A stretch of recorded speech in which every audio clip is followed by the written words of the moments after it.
मैं आज फिर आपके लिए आपके प्रिपरेशन के लिए महत्वपूर्ण प्रश्न लेकर आया हूँ, जो कि आने वाले एग्जाम्स में आपके लिए उपयोगी हो सकते हैं। इन प्रश्नों को देखिए और अपनी तैयारी करते रहिए।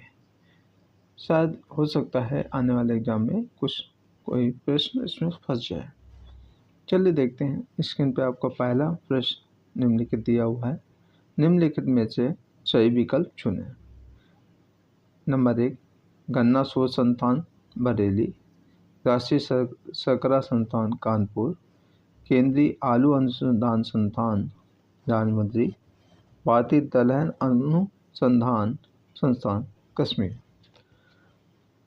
तो इसमें गन्ना शोध संस्थान जो है वो बरेली में नहीं, ये लखनऊ में स्थित है। कहाँ पर स्थित है? लखनऊ में स्थित है। तो ये आपका गलत है। इसके बाद में राष्ट्रीय शर्करा संस्थान जो है वो कानपुर में स्थित है। ये आपका इसमें करेक्ट आंसर है। केंद्रीय आलू अनुसंधान संस्थान शिमला में स्थित है और इसलिए ये भी गलत है। भारतीय दलहन अनुसंधान संस्थान कानपुर में स्थित है, इसलिए ये भी गलत है। तो इसमें आपका जो सही करेक्ट आंसर है वो पी आपका राष्ट्रीय शर्करा संस्थान जो है कानपुर में स्थित है। ये आपका करेक्ट आंसर है। अगले प्रश्न की ओर बढ़ते हैं। अगला प्रश्न दिया हुआ है, भारतीय राष्ट्रीय कांग्रेस के प्रथम अध्यक्ष कौन है? ए ओ होम, WC बनर्जी, सरोजिनी नायडू, इनमें से कोई नहीं। तो इसमें आपको भारतीय राष्ट्रीय कांग्रेस के प्रथम अध्यक्ष जो थे वो WC बनर्जी थे। कौन थे? WC बनर्जी थे। अगले प्रश्न पे देखिए।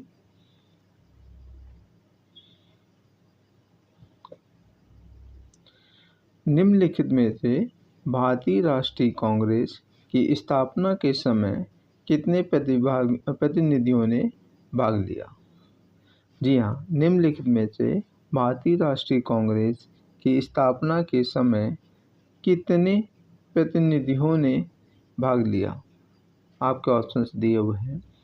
नंबर 1 70, नंबर 2 75, नंबर 3 72 और नंबर 3 73।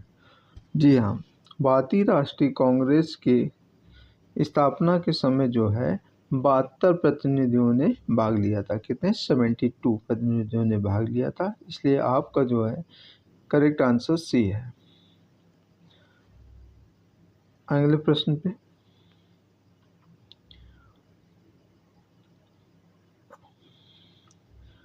निम्नलिखित में से बुद्ध ने अपना प्रथम उपदेश कहाँ पर दिया? आपके ऑप्शंस दे रखे हैं। सारनाथ, दूसरा ऑप्शन दे रखा श्रावस्ती, तीसरा लुम्बिनी, चौथा जो दिया है वो कपिलवस्तु दिया हुआ है। जी हाँ, गौतम बुद्ध ने जो है अपना प्रथम उपदेश जो है सारनाथ में दिया था। कहाँ दिया था? सारनाथ में दिया था।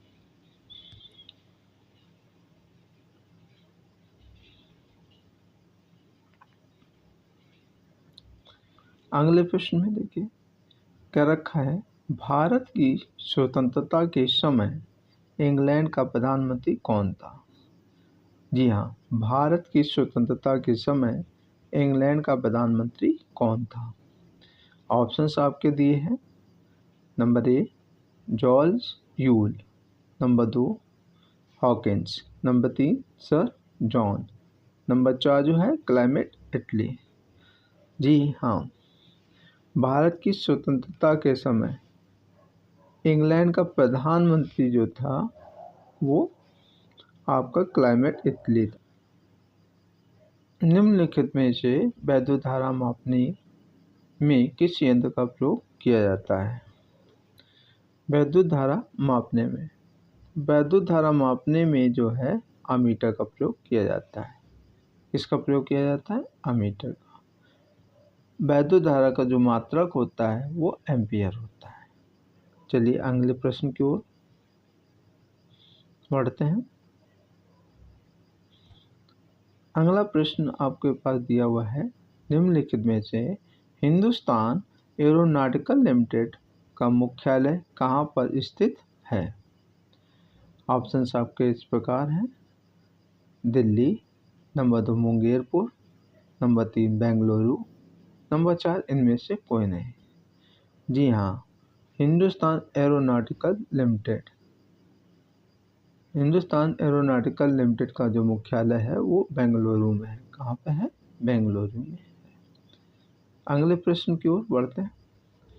निम्नलिखित में से मानव विकास सूचकांक को कौन जारी करता है? नंबर 1 आपका ऑप्शन दे रखा है, संयुक्त राष्ट्र विकास कार्यक्रम, विश्व बैंक, एशियन डेवलपमेंट बैंक या इनमें से कोई नहीं। तो संयुक्त राष्ट्र विकास कार्यक्रम जो है मानव विकास सूचकांक को जारी करता है। तो मानव विकास सूचकांक को कौन जारी करता है? संयुक्त राष्ट्र विकास कार्यक्रम, मतलब UNDP जारी करता है। कौन जारी करता है? UNDP। इसलिए इसमें ए ऑप्शन आपका करेक्ट है। अगले प्रश्न की ओर बढ़ते हैं। मानव शरीर में कितनी हड्डियां पाई जाती हैं? आपका ऑप्शन ए है 406, बी 208, सी जो है 308 और डी जो है 206। जी हाँ, मानव शरीर में जो है 206 हड्डियां पाई जाती हैं। कितनी हड्डियां पाई जाती हैं? 206।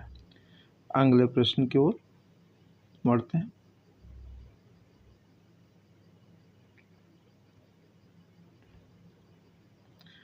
अगले प्रश्न में कहा है, निम्नलिखित में से भारत का पूर्वोत्तम बिंदु है। निम्नलिखित में से भारत का पूर्वोत्तर बिंदु है। तो निम्नलिखित में से भारत का जो पूर्वोत्तर बिंदु है, आपके ऑप्शंस दे रखे हैं, गौर माता, बी ऑप्शन किबुतु, सी ऑप्शन इंदिरा कॉल और डी ऑप्शन इंदिरा पॉइंट। तो भारत का जो पूर्वोत्तम बिंदु है वो आपका जो है बताना है। तो ये किबुतु जो है भारत का पूर्वोत्तम बिंदु है,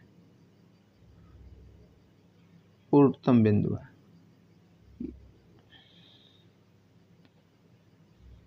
अगले प्रश्न की ओर बढ़ते हैं।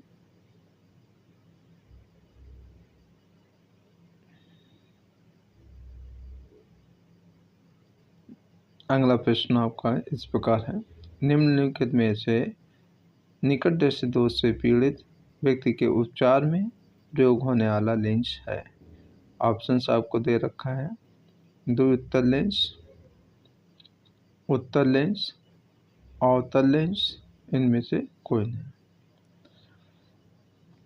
तो निकट दृष्टि दोष से पीड़ित व्यक्ति जो होता है, किससे? निकट दृष्टि दोष।